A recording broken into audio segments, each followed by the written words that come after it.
హిందూ సత్ప్రియ బాంధవులారా, భగవద్గీత సద్గురులారా, మీకందరికీ నా హృదయపూర్వక నమస్కారములు. మనము నిన్నటి వరకు 5వ అధ్యాయం కర్మ సన్యాస యోగంలో 12వ శ్లోకం వరకు చెప్పుకొని ఉన్నాము. నేడు 13వ శ్లోకం నుండి చెప్పుకుందాము.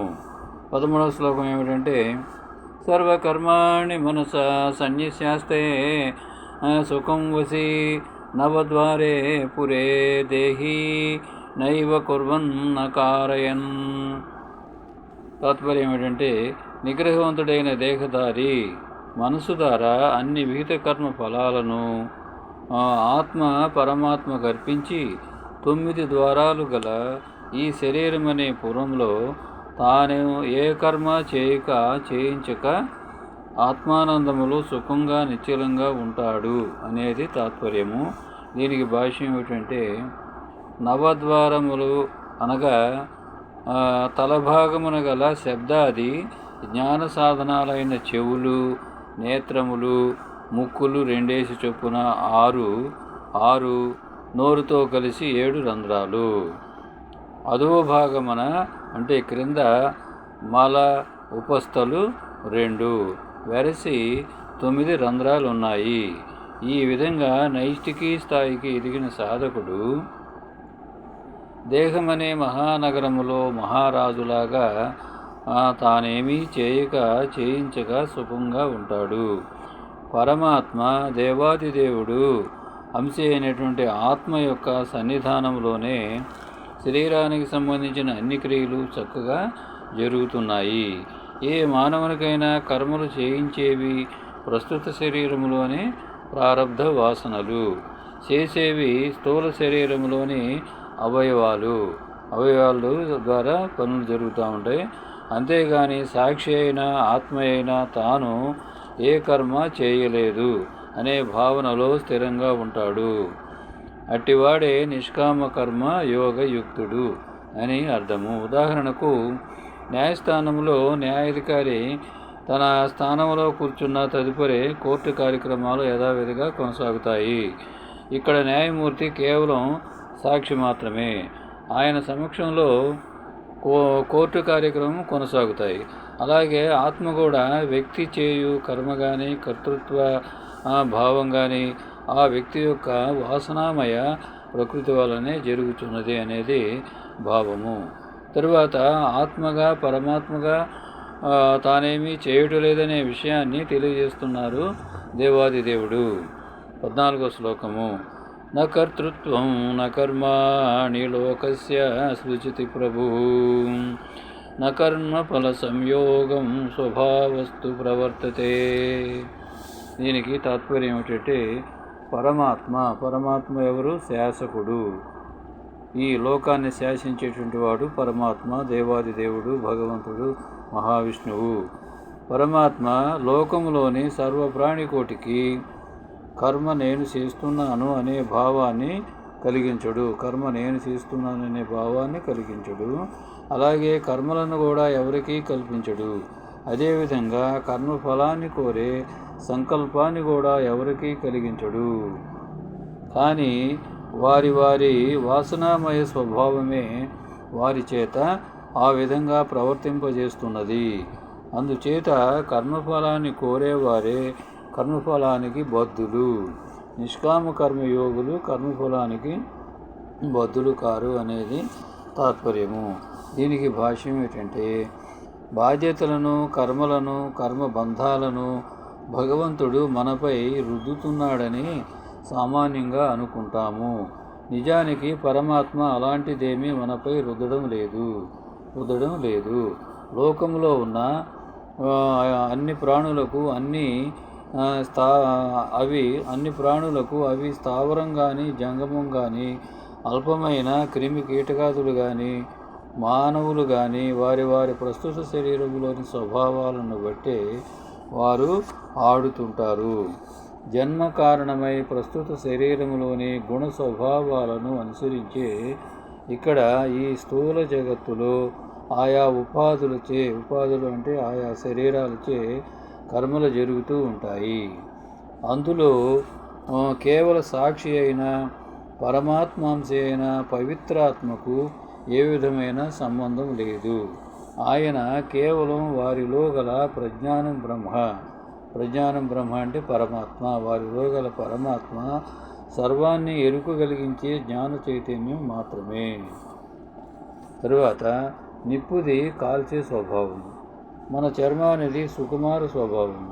చర్మం నిప్పు దగ్గరకు వచ్చినప్పుడు ఏమవుతుంది? కాలుతుంది. కానీ ఆత్మ మనల్ని చెయ్యి నిప్పులు పెట్టమనదు, కాల్చుకోమనదు. అలాగే ప్రాణాంతకమైన విషం త్రాగితే చస్తారు. కానీ ఆత్మ విషం త్రాగమని ఎవరికి కల్పించదు. మానవుడికి శరీరం వచ్చింది బ్రతికేందుకే. శరీరం ఇచ్చింది భగవంతుడు దేనికి? బ్రతికేందుకే, తరించేందుకే. అంతేగాని అంతం చేసుకోవడానికి కాదు. మనుషులకు సుఖం కావాలి. ఎవరైనా దానికి అడ్డొస్తే త్రిప్పి కొడతారు. అది వారి స్వభావం. ఇందులో ఆత్మకు ఏ సంబంధం లేదు. మరి కర్మ ఎవరిది? అహంకారి అయిన మానవునిదే. కావున కర్మఫలాన్ని ఆశించి కర్మబంధం పొందుటకు గాని, కర్మఫలాన్ని పరమాత్మకే అర్పించి లోని వాసనను వదిలించుకొనుటకు గాని మానవుడికే పూర్తి స్వేచ్ఛ ఉన్నది. ఆత్మ దానికైనా దేనికైనా కేవల సాక్షి మాత్రమే. అది నశించే వాటికి నశించని ఆధారం. ఆ ఆత్మనే సదా భావన చేయాలి అనేది అర్థము, భావము. ఇక్కడ ఈ శ్లోకములో ప్రభువు అనే మాట వాడబడింది. ప్రభువు అంటే లోకములోని సర్వ ప్రాణులలో ఉండి వారి వారి కర్మఫలానుసారం శాసించు తత్వం గలవాడు అని. ఎవరు? భగవంతుడు, దేవాది దేవుడు, మహావిష్ణువు. కావున మానవుడు చేయు కర్మల యొక్క పుణ్యపాపాలతో వారిలోనూ ఉన్న ఆత్మకు అంటే సాక్షికి ఏ విధమైన సంబంధం లేదనే యథార్థాన్ని తెలియజేస్తున్నారు దేవాది దేవుడు శ్రీ మహావిష్ణువు. తరువాత 15వ శ్లోకము. నా దత్తే కస్యచి శాపం నా చైవ సుకృతం విభుః అజ్ఞానేనావృతం జ్ఞానం తేన ముహ్యంతి జంతవః. దీనికి తాత్పర్యం ఏమిటంటే సర్వ ప్రాణులలో గల పరమ పూజ్యుడగు ఆ పరతత్వం అంటే ఎవరు? ఆ పరమాత్ముడు ఎవరి యొక్క పాపాన్ని తీసుకోడు, అలాగే ఎవరి యొక్క పుణ్యాన్ని కూడా స్వీకరించడు. ఇలా వారిలోనూ ఉన్న ఆత్మజ్ఞానం వారి యొక్క అజ్ఞానం చేయగలిగిన భ్రాంతి చేత కప్పబడి ఉంటుంది. ఆ కారణం చేత మానవులు భ్రాంతిలో మునిగి ఉంటారు అనేది తాత్పర్యము. దీనికి భాష్యం ఏమిటంటే నిష్కామ కర్మయోగం చక్కగా అర్థం చేసుకున్నవారు తాము చేసే కర్మఫలాలను ఏ తత్ఫలం ఆత్మార్పణమస్తు అను భావనతో తమలోని ఈశ్వరునికే అర్పిస్తారు. అలా కాక నేను చేస్తున్నాననే అజ్ఞాన భావన వల్ల కర్మ నాదని, కర్మ యొక్క ఫలం నాకు కావాలని భావించడం వల్లనే కర్మఫలం వల్ల బంధం వస్తున్నది. ఈ బంధం వల్లనే బుద్ధి వికాసం నశిస్తుంది. సాధారణ మానవులు శరీర బుద్ధి ఇంద్రియాదులతో తాదాత్మ్యం చెంది ఉంటారు. కావున జీవేశ్వరైక్యం అంటే జీవుడు ఈశ్వరుడు ఒక్కడే అను ఉత్తమోత్తమ భావనను పొందలేడు. తనలోనూ మమేకమై తన అనంతుడు ఒక్కడే ఉన్నాడనే భావనే రాదు. ఇట్టి వివేకరహితుడు సంసార మోహ పరవశుడై స్మార్త కర్మలను ఆచరిస్తాడు. ఈ విధంగా దేహమే తానును భావన ఉన్న సంసారులందరినీ ఈ శ్లోకంలో తేన ముహ్యతి జంతవః అని జంతువులుగా చెప్పబడింది. సుఖం దుఃఖం దేవుడు పెట్టాడనుకోవడం పూర్తిగా భ్రమే. అవి కూడా మానవుడు గత జన్మలలో సంపాదించిన కర్మఫలమే. అనంత జ్ఞాన చైతన్య స్వరూపుడు అంటే పరమాత్ముడు అందరిలోనూ సమంగా జ్ఞాన చైతన్యాలను ప్రసాదిస్తూ ఉంటాడు. మానవుడు అల్ప పనులు చేస్తే అల్పవాసన పొరలేర్పడి తమలోనూ ఆత్మజ్ఞానాన్ని కప్పివేస్తున్నాయి. ఆ అజ్ఞానపు పొరల యొక్క స్వభావాన్ని ఆ స్వభావాన్ని బట్టి తాము సుఖపడుతున్నామని దుఃఖపడుతున్నామని మానవులు భ్రమిస్తారు. తమలోని జ్ఞాన